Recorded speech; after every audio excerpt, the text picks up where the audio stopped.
Alrighty, good morning everybody. Come on in, have a seat.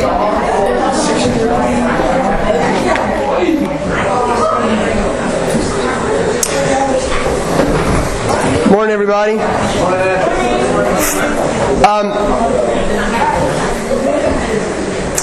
How are y'all doing this morning? You a little tired? Yeah, how about the rain this morning? That made you want to get up, didn't it? Made me want to sleep. I want to begin this morning. Let me pray for us, and then we'll kind of get started on the things that we need to talk about. Okay? Let's pray together. Father, thank you again for your kindness to let us come and to think about our relationships. I pray this morning that it would indeed be good news, Father, to talk about them in relation to Jesus, that you would help us to see Him in what we do and how we do it. And I pray, Father, that you would give us much mercy today as we talk about these things. And I ask this in Jesus' name. Amen.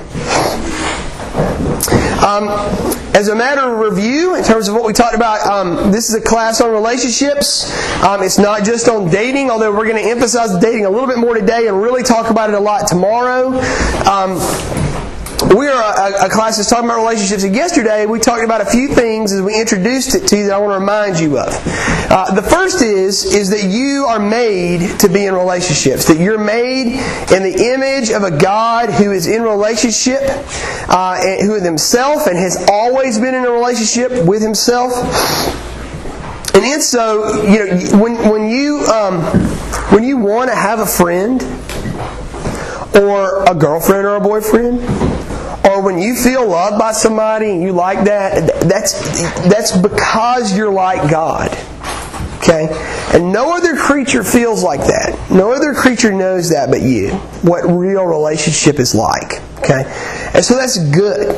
And that's where you sort of want to be in terms of your relationships. You want that. Okay? That's the first thing. The second thing, though, is that our relationships are problems because they're broken. And you know this from your own relationships in your life. We talked a little bit about this yesterday in terms of them just being a mess. And we talked about why. And we looked at James, which gave us two real reasons why our relationships are messy. The first reason is because of you. That the majority of the problems in your relationships are not to be blamed on other people, but are centered in on you because you want to be in charge of your own life. We talked about there being sort of two kingdoms that we think about in terms of the world. This one kingdom where you're at the center, or we're all kind of born into the world thinking, hey, I'm the one that's going to be in charge of my life. I'm going to do what I want to do. I want to live the way I want to live.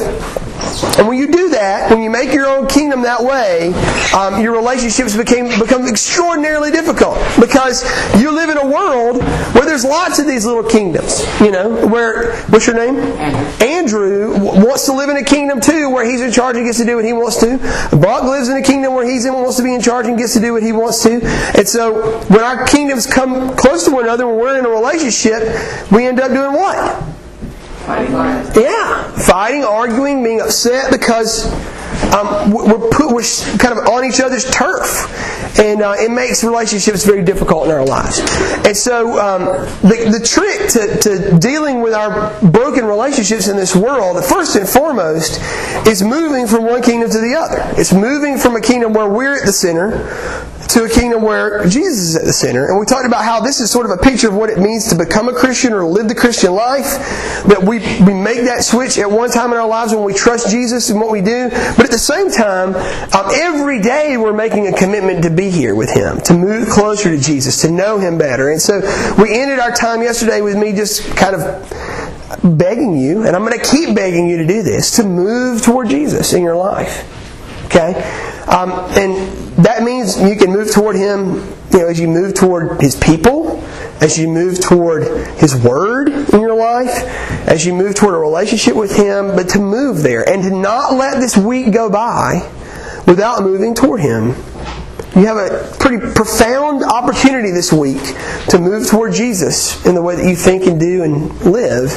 And I don't want the week to go by and you be full of regret because you didn't do that. So move toward Him this week. Begin that process. And I want to, when you do that, watch what happens to your relationships. They begin to change. Okay? Your relationships become different. Because now instead of just trying to get other people to serve you as the king, you're partnering with other people to serve the king. and it becomes beautiful rather than full of conflict and that sort of thing. So today, what I want to do is I want to look at two of the most prominent relationships in your life. The first are friendships. We're going to talk about what a friendship is. And then we want to talk about your relationships with authority, particularly your parents today. Okay? Those are the two things we're going to look at. So if you have a Bible, open it up to 1 Samuel. That's in the Old Testament. 1 Samuel chapter 18.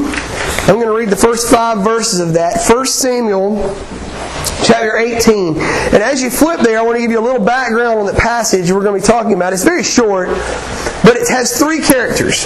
One character is this man named Saul, who is one of the more confusing characters in all of Scripture. He's very difficult to understand and know, but we know he's the king of Israel. God made him the king. He's a head taller than everybody else is what it said. And he's the one that's sort of in charge of the nation. He has a son. His son's name is Jonathan. Jonathan is a great kid. We're going to talk more about him in a minute. But Saul went to this battle and was battling against this giant named Goliath. And this little boy ends up killing Goliath in the battle, and the little boy's name was David. And David, in secret, was anointed king by God's prophet Samuel. And so now, there's this weird relationship between the old King Saul and the new King David, where the old King Saul knows that there's something brewing here and he wants to kill him, doesn't like him very much.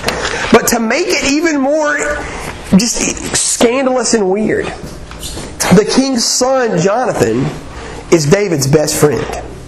And this passage talks to us about what that is like, what their friendship is like this morning. So I'm going to read verses 1 through 5 of 1 Samuel 18. This is what it says. As soon as he had finished speaking to Saul, the soul of Jonathan was knit to the soul of David. And Jonathan loved him as his own soul. And Saul took him that day and would not let him return to his father's house. Then Jonathan made a covenant with David because he loved him as his own soul. And Jonathan stripped himself of his robe that was given him and gave it to David, and his armor, and even his sword and his bow and his belt. And David went out and was successful wherever Saul sent him, so that Saul sent him over the men of war. And this was good in the sight of the people, and also in the sight of Saul's servants. So, this is really weird. This is a weird passage. I mean, y'all, when we use the language soulmates, you know what I'm talking about? We often use that to talk about marriages, guys and girls.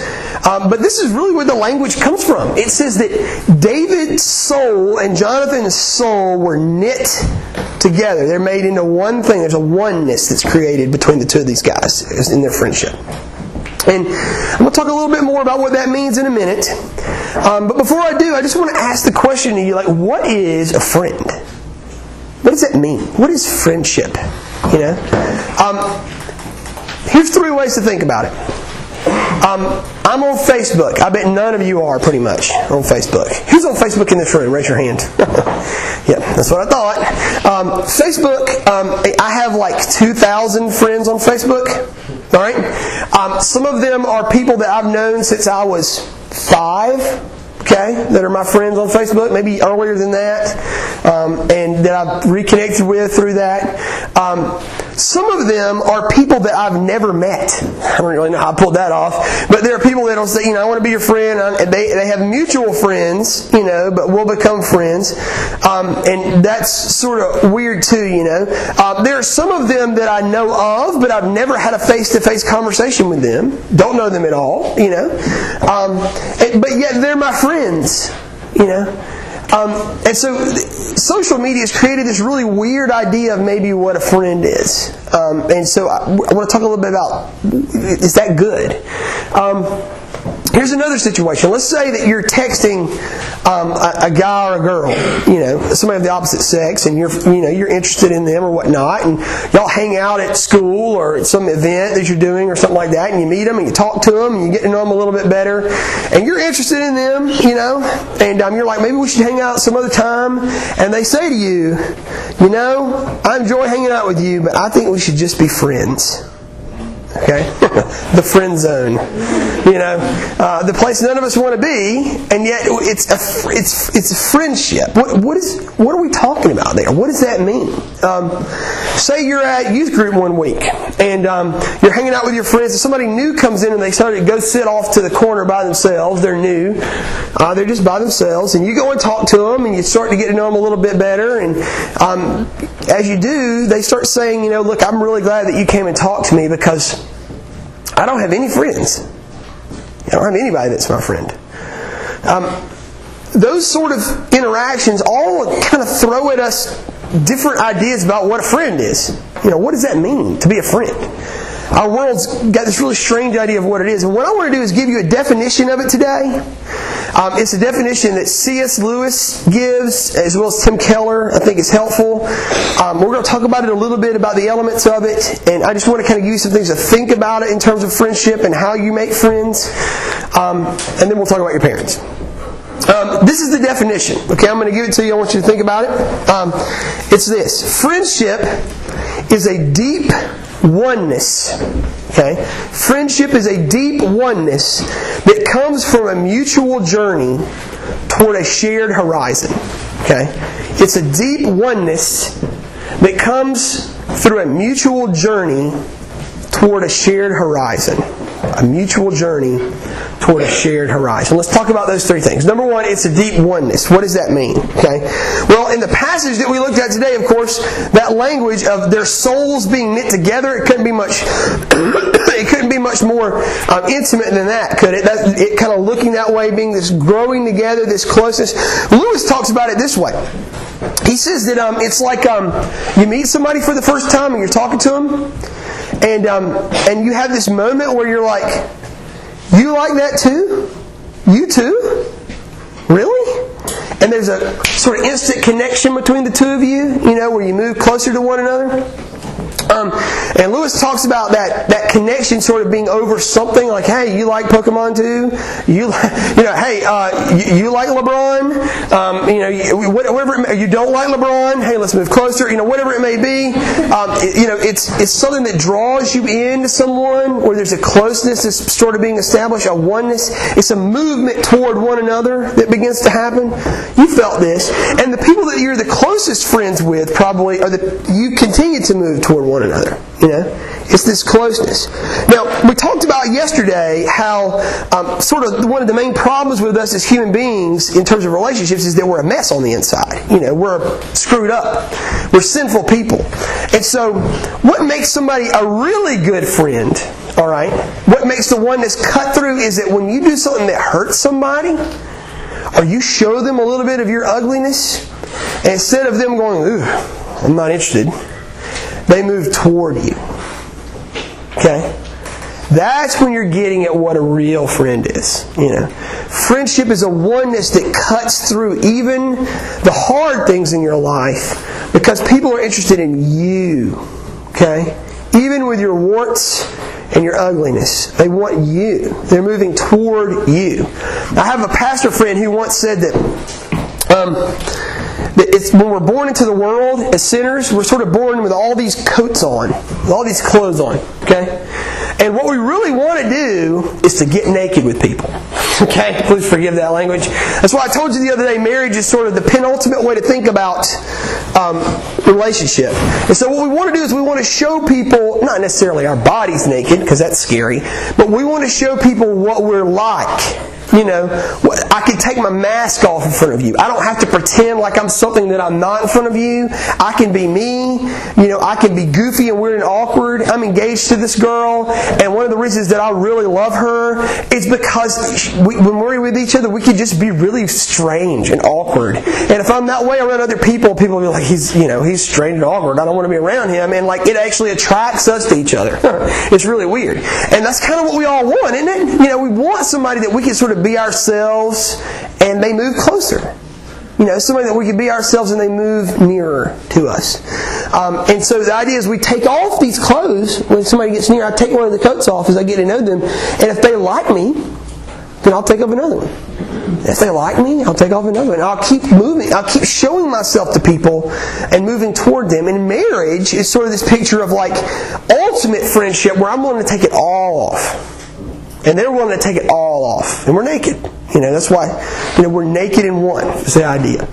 So it's this deep oneness that's kind of established between people. Y'all ever seen the movie Shrek? I'm sure you have. Shrek's a great movie. It's got some good emphasis on friendship. She's Fiona is turned into an ogre at night.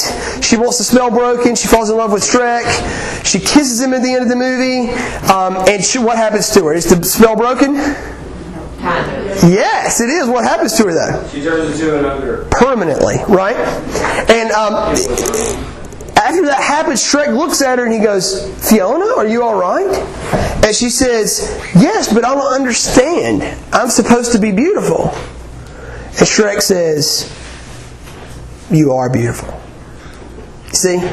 That's the movement. It's a movement toward oneness.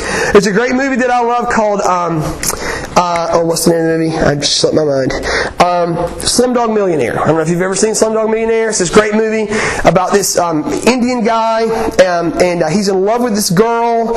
And through different things that happen in the movie, the girl gets kidnapped by these gangsters, and they cut her. They cut her face. She's super beautiful. And they cut her face up. And the movie's sort of this intricate movement of this guy toward her, and the movie comes to an end and they're trying to find each other in this train station. They haven't seen each other in a really long time. And finally they get to this moment where they see each other and they start running toward each other. They look at one another. She looks in his eyes. She's so delighted. He looks in her eyes. He's so delighted. And he looks at her scars, and he's never seen them before on her face. And he moves in and he bends over to kiss her, and he kisses her on the scars. This is a really great picture in a movie of love.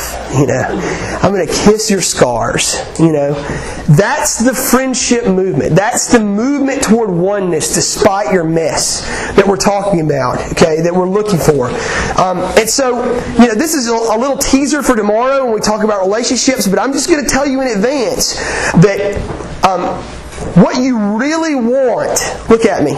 Look at me. I'm just going to tell you. You're going to look at me right now, and I'm going to tell you something, and you're not going to believe it.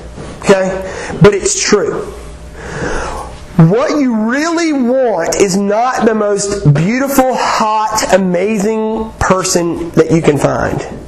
What you really want is a friend. You want a friend. That's what you want. You want somebody that when you're naked in front of them, that they're not going to go, "Ugh, I'm out." Okay? You want somebody that when you get angry and you shout at them, they don't go, "I'm done with you." They forgive you and move toward you. That's what you want. You can find the most beautiful person in the world and they can be repulsive because they won't move toward you. They're not your friend. What you want is a friend. Okay? And I'm going to urge you in my talks with you tomorrow about relationships with the opposite sex that what you want are friends. You want to find someone that you're compatible with, that you love, that's a friend. That's really what you need more than anything else. Is a friend. And I'm going to encourage you, the world has these, when the Bible talks about relationships between men and women, it talks about it in two ways. Either they're friends or they're married. That's the two ways it talks about it. And we've created this third way in the middle called dating that is freaking confusing because it's not in the Bible, and we don't know how to deal with it, okay? And so I'm an advocate of shrinking the dating scene and people being friends longer and being married longer. That's what I'm an advocate of. I think that's the biblical way to think about relationships, and so I'm going to encourage you to be friends with people of the opposite sex. To be friends with them without expectations of having to make out and without expectations of things being exclusive between the friendship is that way. It should be that way. So I'm going to advocate that. That's the first thing. It's a oneness. Okay. Second thing, it's a mutual. What's the way that it was written? A mutual journey that we're moving toward a shared horizon, moving toward that particular thing. Now look. I think this is a good place for me to say something that I want to kind of deal with that I talked about yesterday. We were talking about the two kingdoms, and I want to encourage you to hang around with Christians. Okay? I want you to know that friendships, this oneness that's established between people, can be between you, between two Christians, and between Christians and non-Christians, and non-Christians and non-Christians. Friendship can be found in all those areas. Okay? And they all have great validity. And when I told you yesterday that I wanted you to be friends with Christians, I say that particularly because most of the time our temptation is to not do that. But I also want you to be friends with non-Christians. Okay? I mean, every one of you that's a Christian in here became a Christian, okay, because somebody that was a Christian spent time with you who wasn't one. Okay? And so my hope is that one day your lives will be filled with all sorts of friends. Non-Christians and Christians. And that as you're friends with them, your friendship with them would be something where you're moving toward both of them because Jesus moved toward you. Does that make sense? You're moving toward them even though they're a mess. You're moving toward Christians even though they're a mess because Jesus said, I'm going to move toward you even though you're a mess. Okay?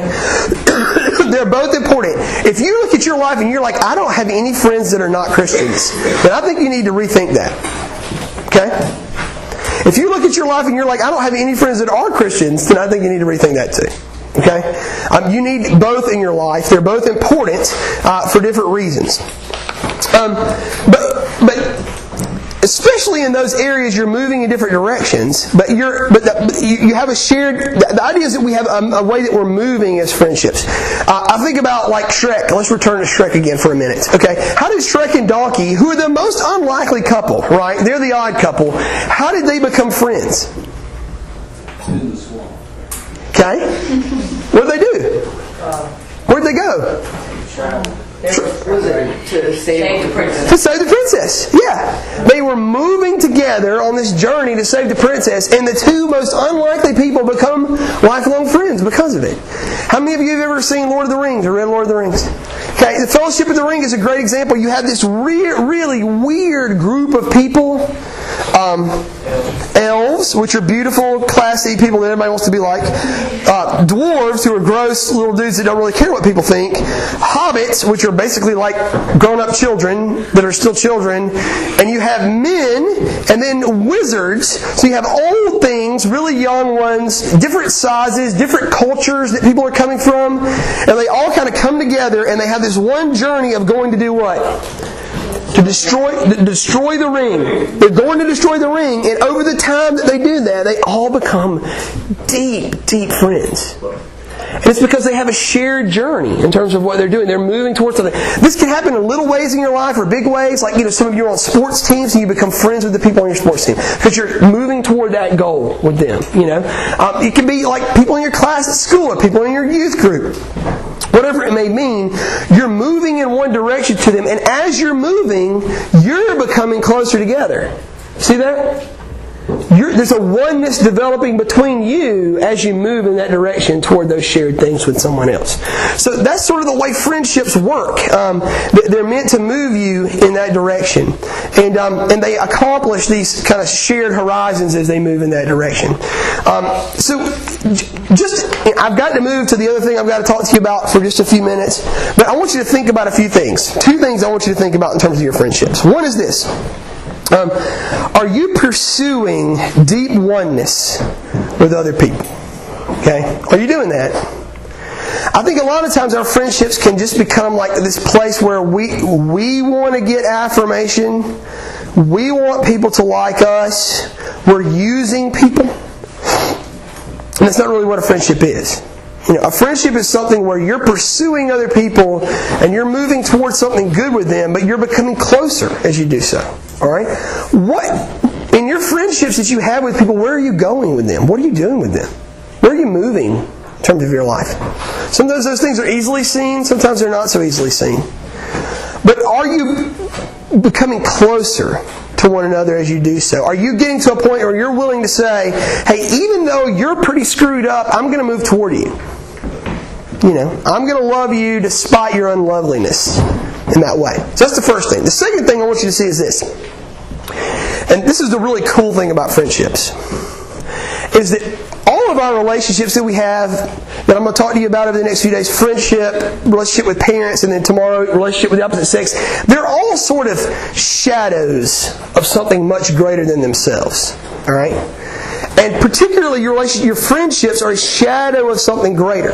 That God it says that Jesus is not just your Savior, not just your King, but He's your friend.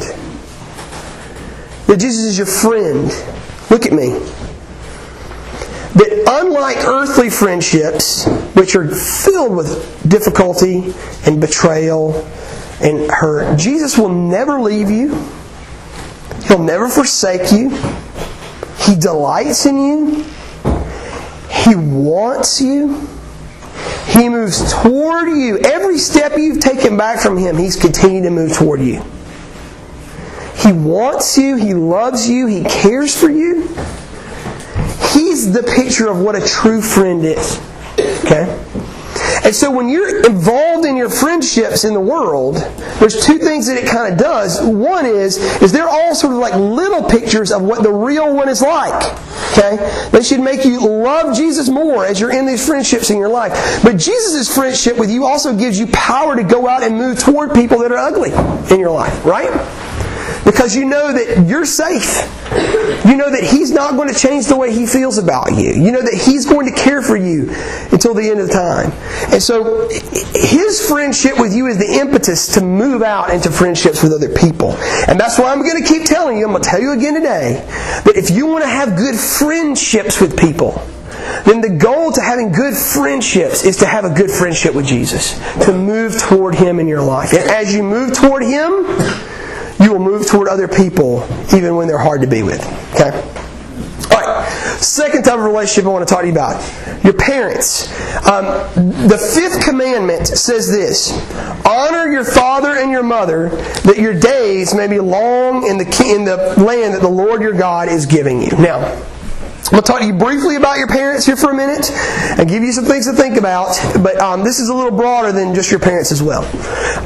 About 2 or 3 years ago, 4 years ago, I went on a rafting trip with some friends of mine on the Ocoee River. And we went, and the Ocoee River is a Class 4-5 rapids. I've been rafting maybe 25 times in my life. It was fun. It was a bunch of guy friends. But we get there, and our guide for the raft, the person who sits on the back and sort of directs it, is this girl that's like 4 feet tall. Okay, I don't know how in the world she even got hired by the rafting company, but she's directing our raft, So we get in and we go through, and at the end of the river, there's this particular rapid called Hellhole. All right, and there's this sort of concrete wall that they've built, that the water company has built on the side of the river, and if you go down next to it, it'll slam you up against the wall and do all sorts of crazy things, and it swirls. And so the girl's like, we want to avoid that today because there's a lot of water running through the river, and we need to avoid it. And so she's like, let's try to all paddle left. So we started paddling left. It was fine. And for some reason, either she forgot or she got freaked out. She's like, paddle harder, paddle harder. So we start paddling harder, but it's too late, and we get sucked right into it. And we get sucked into the hellhole, and there's a guy sitting across from me on the raft, the only guy that's bigger than me, his name's David, and we hit this sort of rapid and go up to the left, and David just comes at me, hits me, knocks me out of the raft, and then he falls out of the raft. And the raft keeps going down the river, and I go under. I've fallen out 3-4 times when I've rafted before. It's not anything to worry about. I go under, and I try to come up to the top to get a breath, to get to the top so somebody can pull me out. And I'm almost to the top to get my breath, and something yanks me back down. And I'm like, what the heck? And I swim back up again, and it yanks me back down again. This happens like 4 or 5 times. And what I'm in is what's called a hydraulic, okay? Which is where the water is making like a swirling pattern underneath, and you try to come up and you just get sucked right back down by the water. I'm caught in this hydraulic. It's pulling me over and over again. And I'm getting a little nervous at this point, even though I'm a pretty good swimmer. I come to the top, and I finally get my head out of the water to take a breath, and as I do, I get yanked back down, and I swallow a bunch of water. So I'm like kind of coughing the water up underwater. I can't get a breath. And I can remember just thinking, okay, I think I'm probably going to die today. I remember looking up and seeing the sky out of the water and just thinking, I can't get there. There's nothing I can do. And I remember they tell you if you get caught in a hydraulic to ball up in a ball and it'll spit you out. So I ball up in a ball. It doesn't really help. You can yank back down again. And so finally, for some reason, I pop out. And when I pop out, this time I see another raft coming down, and the guy holds his paddle out like this to me. And I grab it, and he pulls me out. I'm white as a sheet. I've swallowed water. I'm like coughing, throwing up in his raft. They're all going through the rapid, and I'm just like, I'm in shock, I finally get out. I don't talk to anybody for like 3 hours because I'm just freaked out. And I almost died. And I look back and I'm thinking, there was nothing I could do. I had no control. I could not get out of the river. I tried my hardest. I did everything I knew to do, and I could not get out. I was at the mercy of the river. There's nothing I could do. If I was going to die that day, I was going to die. If I was going to live that day, I was going to live it. And I had no play in the matter at all. Okay? And maybe some of you have been in situations like that where you've been in near-death experiences, or you've been in an airplane that's been something scary's happened or whatnot, but you just feel I have no control. Okay? And that's a very scary place, isn't it? Very scary place. But what I want to propose to you is this. Is that I think that's probably more the way we are meant to feel than the way we're not meant to feel. That you're not in control of your life. You're not in control of your life. Something else is in control of your life. And God has built into the fabric of some of our relationships that emphasis that you're not in control. And those relationships are the relationships what we call authorities in our life. Okay? The 5th commandment is a commandment about authority figures in your life. It says your parents in particular are the primary ones, but it's also talking about other authorities in your life. We can talk about that at another time. But God is calling you to honor people that have authority. Now I want to talk to you about authority for just a minute. We're almost done. Let me see how we're doing on time. Okay, yeah, we're fine. Okay, so this is what I want you to know about authority. This may be the most important thing that you haven't heard in a while today that you need to hear from me. Look at me. People who have authority in this world, particularly your parents, are not do not earn that authority. They're given that authority.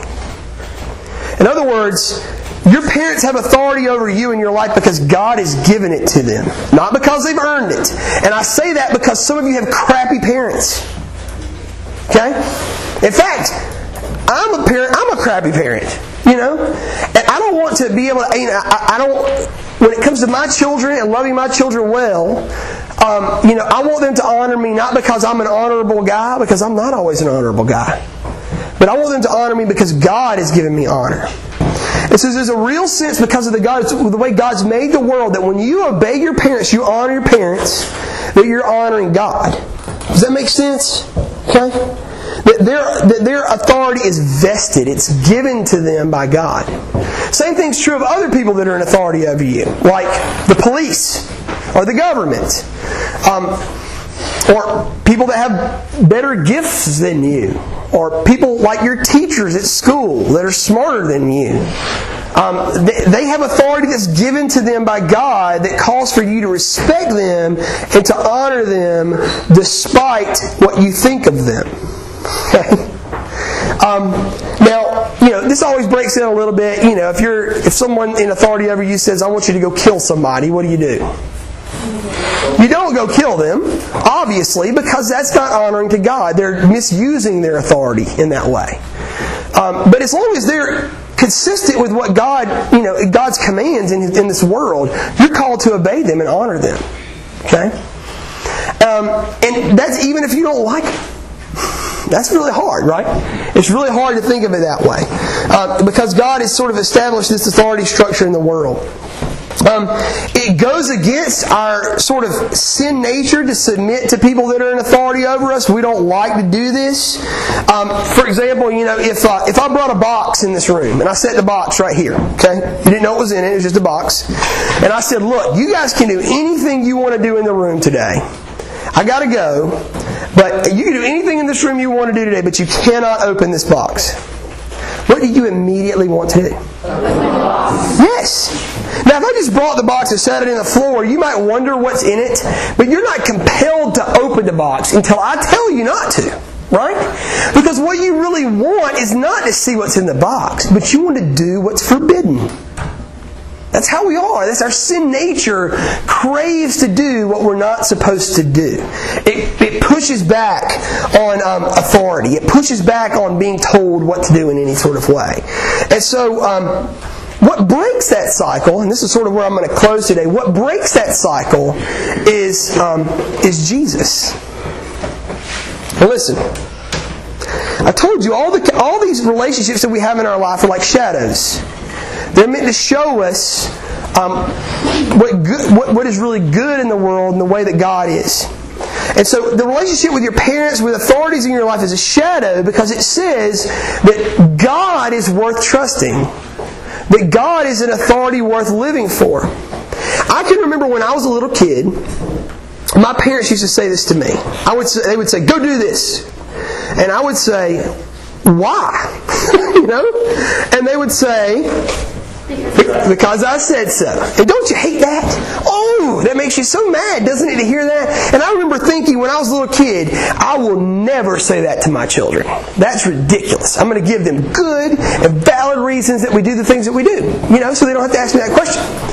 But as I become a parent and I've studied the Bible a little bit, I've come to the conclusion that the better way to obey is to obey because they said so. Now, I know that sounds weird. Let me explain. When you obey because your parents tell you to do it, rather than because them giving you good, valid reasons to obey, you're obeying out of what's called faith. You're saying, my parents are trustworthy, and I trust them, and I trust the authority that God has given to them, so I'm going to do what they say. It's not because I'm giving good reasons. It's because I trust the one who's given them the authority. Really, that's the shadow, you see, of the greater reality that who's the main authority in your life? Who's the most important authority in your life? Who's the king over here? God, Jesus is the king. Okay? And we don't obey Jesus because we have lots of good and valid reasons to do so. That's nice to have some. But we obey Jesus because He's worthy to be trusted. Because He's a dad who's never going to leave you or forsake you. Because He's the one who sees things that we can't see. Like if my son's outside playing with a bunch of kids, and he's getting nearer and nearer the street, and he doesn't see that, he's just playing with his friends. And I say, "Eli, get back over here." I don't want him to say, "Hey Dad, I need you to give me some good reasons for that," and bam, he gets hit by a car. You don't want that. You want your son to obey because he trusts me. Because he knows I have his best intentions in mind. Because that's what's good for him. Okay? And so as we do that with our parents, as we honor our parents that way, even though we may not like the things they say and they ask us to do, what you're doing is you're learning how to love God and trust Him in the things that He's calling you to do in your life. Does that make sense at all? So you're learning faith. You're learning to obey and trust God by faith in the relationships He's given you where people have authority over you. not only are you obeying God when you obey your parents, but you're learning how to obey God when you obey your parents. The only thing that really makes that go is faith, is knowing God and seeing Him as He is. I'll close this way. My son used to come in and he would help me wash the dishes every night. That was part of his chores. We'd have placemats, and he'd clean the placemats on the front and back and stack them up, put them up, and his job was to wipe the table off after we all ate and wipe the high chair and that sort of stuff the baby sat in. And so he would come and do it every night, and I would wash the dishes while he would clean off the table and do this. And of course, it was begrudgingly every night by Eli. He didn't want to do it. He just did it because he was told he had to do it. And there was this one day where Eli and I had a really fun day together. I can't remember what we did. Maybe we went to Six Flags or done something together. I can't remember. We came home. We ate dinner. We were cleaning up. And he comes in and he says, "Hey, Daddy, is it time for me to clean the placemats on the table?" And I'm like, "Yeah, you can do that." And he said, "Okay, can we maybe put on some Dixie Chicks while we do it?" He likes to listen to the Dixie Chicks. So we put on some music, and he just goes right in there and he hops in and he starts cleaning them. He has such a good attitude. And he wipes the table off, he gets it all clean, and I'm still washing the dishes, and he comes in and he goes, "Hey, Dad, is there anything else that I can do to help?" And I'm like, "Is hell freezing over down here? What's going on? Why is my son behaving the way he is?" And you know why? Because he had been with his dad all day long and loved it. And he wanted to keep being with me. And so he wanted to help. You see, it's a shadow. All that's a shadow of something much greater. That as you draw near to Jesus, as you see what He's really like, you see the wonder of wanting to be with Him, you'll be glad to serve Him. And one of the ways you'll be glad to serve Him is by doing what your parents say. And doing what authorities tell you to do. And loving them and honoring them in what they've given you to do. Let me pray for us. Father, would you help us as we think about these relationships that we have in our lives, whether it be friendships or whether it be relationships with our authorities. Would you give us lots of mercy there to see the deep truths behind them of grace, that we have a friend in Jesus who will never leave us, who will never forsake us, who loves us deeply, and that we have a great King in Jesus who's worth following, who's worth obeying even in the hard times. And would you give us faith, Father, to love our parents well, even when they're unlovely? And would you give us faith, Lord, to love other authorities well, even when we disagree with them, Father, as we move toward you. And we ask this in Jesus' name. Amen. All right, tomorrow we're going to talk about relationships with the opposite sex. See you then. You know where lunch is? I think you go to the normal place and just pick up a sack lunch. I think that's right.